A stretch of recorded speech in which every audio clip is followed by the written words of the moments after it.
안녕하십니까. 고수의 국어 강사 안정민입니다. 자, 오늘은 고전 산문 1 종놈이 상전을 이기다 라고 하는 작품을 한번 해보겠습니다.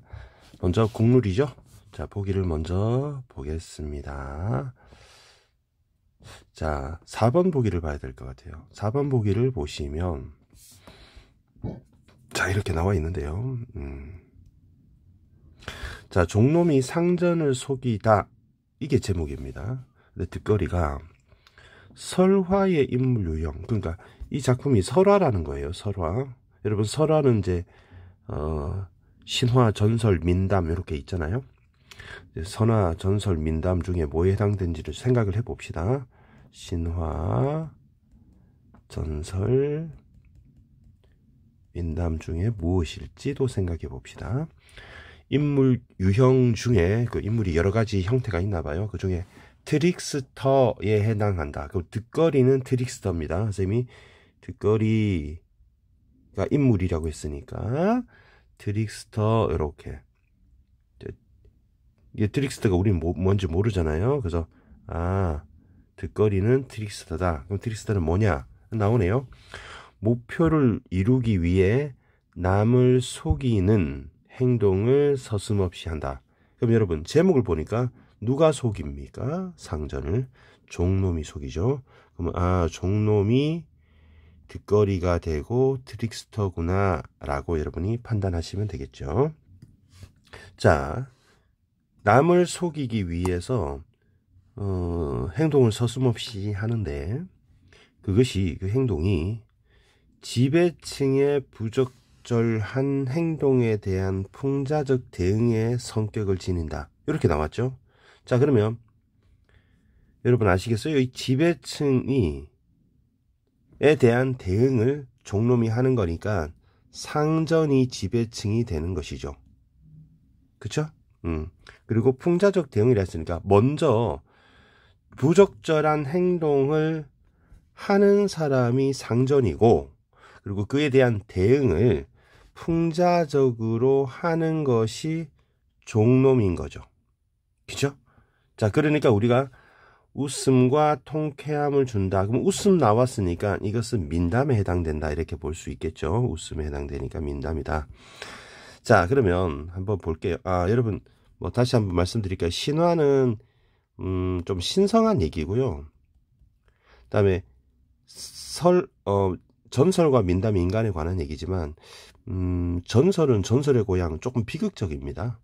비극적이고, 민담이 아주 재미있는 재미가 있는 작품이거든요. 그래서 민담이라고 판단한 거예요. 그러면 요거를 정리를 해보면, 여러분, 종놈이 상전을 속이다 할 때, 종놈이 득거리인 거고, 득거리는 트릭스터인 거고, 먼저 이 종놈이 대응을 한 게 아니라 지배층이라고 하는 상전이 먼저 부적절한 행동을 했고, 작용과 반작용으로, 그래서 나중에, 이게 1번이고, 나중에 종놈인 득거리가 풍자적으로 대응을 했다.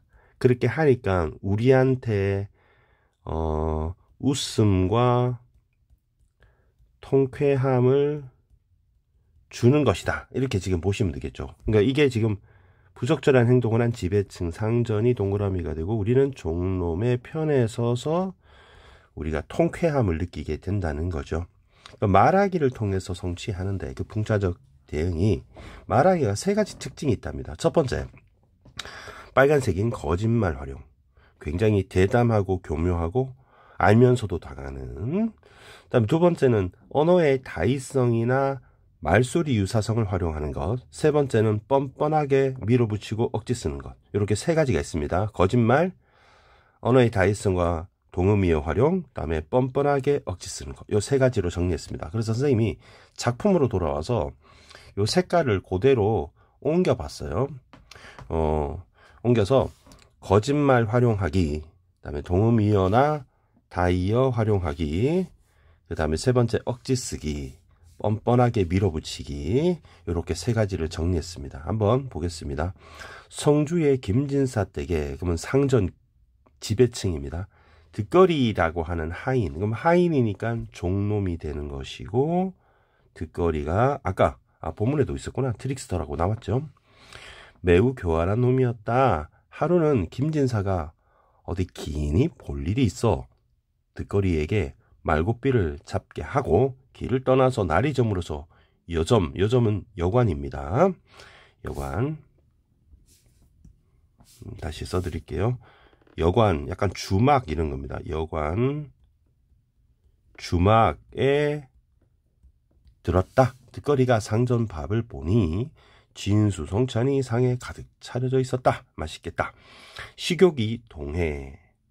곤침을 흘렸지만 상전은 단 한 숟가락도 베풀어 주지 않았다. 요게 지금 지배층의 부적절한 행동인 거예요. 그죠? 여러분 필기할 시간 없으면 멈추고 필기하시기 바랍니다. 이에 분한 마음이 들어서 내게 좋은 꾀가 있다. 내일 아침 상전이 숟가락을 들지 못하도록 만들고 내가 다 뺏어 먹으리라. 라고 혼자 다닙니다. 그러면 이 니은이 바로 그 트릭스터의 풍자적 대응이 되는 거죠. 풍자적 대응입니다. 먼저 대응을 한 게 아닙니다. 무조건 뺏어 먹으려고 한 게 아니었던 거죠. 득거리가 이튿날 부엌에 들어가니 여점 안하기, 그러니까 주모죠. 주막의 주모.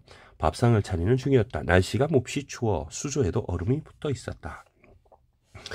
우리 셋님은 수조가 차면 잡숫지 않고 역정을 몹시 내시니 아무래도 뜨겁게 해야 되겠어. 그럼 거짓말을 하는 거죠.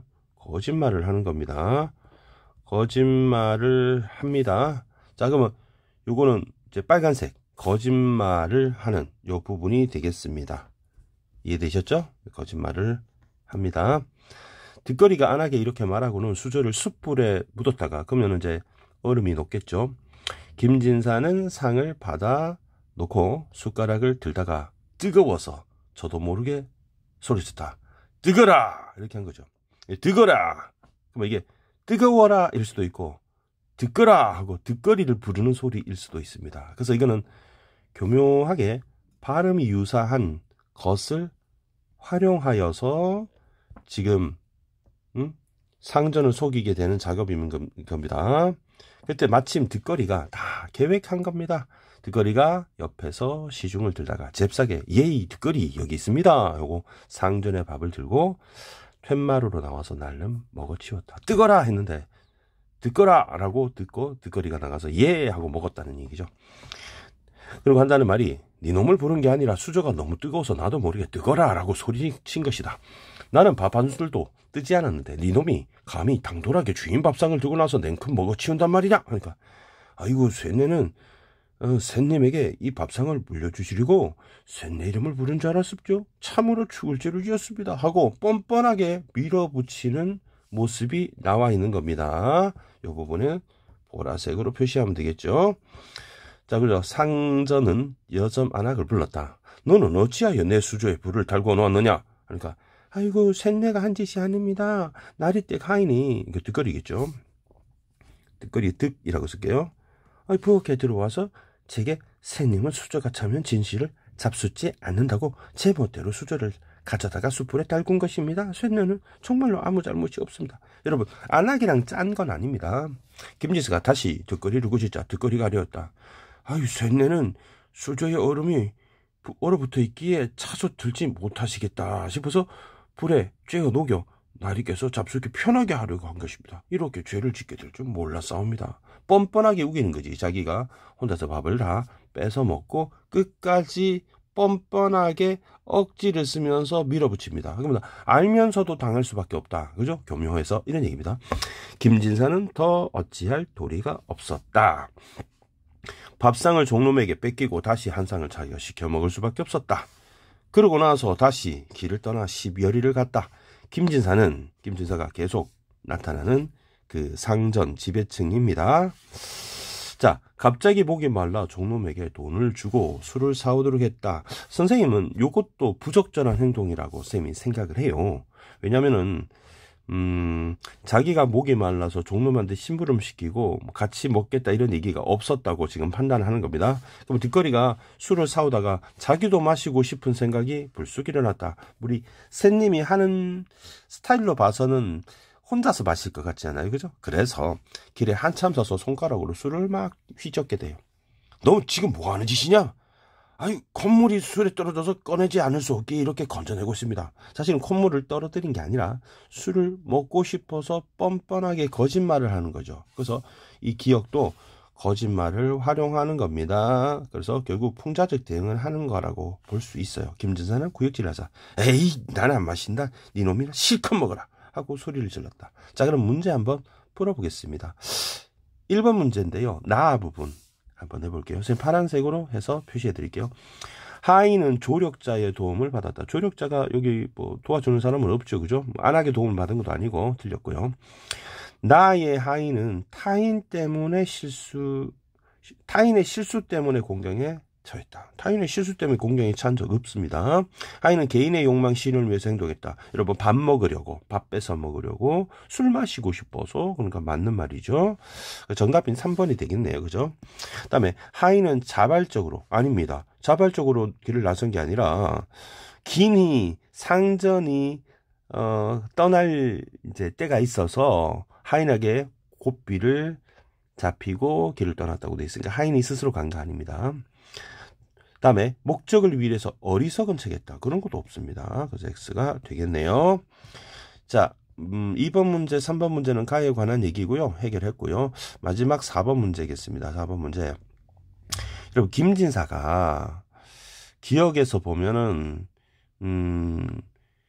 혼자 뺏어 먹어야 되겠다. 이 부분이거든요.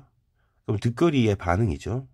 그러면 김진사를 속여 음식을 뺏기자는 다짐한 거는 그 전에 김진사가 한 숟가락도 베풀이지 않는 부적절한 행동에 대한 대응이 이 심리적 반응에 영향을 미쳤다. 그러면 맞는 말이 되겠죠. 그 다음에 니은 파트요. 안악에게 거짓말을 쓰고 있는 겁니다. 그죠? 그래서 거짓말을 통해서 활용했다. 요 빨간색과 관련됩니다. 이렇게 관련이 되는 겁니다. 다음 디귿은 뜨거라 이거잖아요. 뜨거라라는 거는 발음의 유사성, 그죠? 말소리의 유사성을 활용한 거죠. 그죠? 그래서 이 부분하고 관련되는 거고요. 그다음에 리을에 여러분 이상하네요. 거짓말이 탄로난 듣거리가 라는 말을 하고 있네. 탄로난 게 아니죠. 끝까지 밀어붙이는 거예요. 탄로난 건 아닙니다. 그래서 억지 쓰기는 맞지만 탄로난 건 아닙니다. 5번에 거짓말을 해서 또 거짓말을 하죠. 거짓말을 해서 이제 술에 콧물이 빠졌다. 그래서 결국 기대했던 반응을 잊고 나서 개인적인 목표, 욕망을 성취한다. 이렇게 보시면 되겠습니다. 다 맞는데 탈로 나지는 않았죠. 끝까지 밀어붙이는 거니까. 자, 이 강의는 여기까지 하겠습니다. 다음 강의에서 만나보겠습니다. 여러분 감사합니다.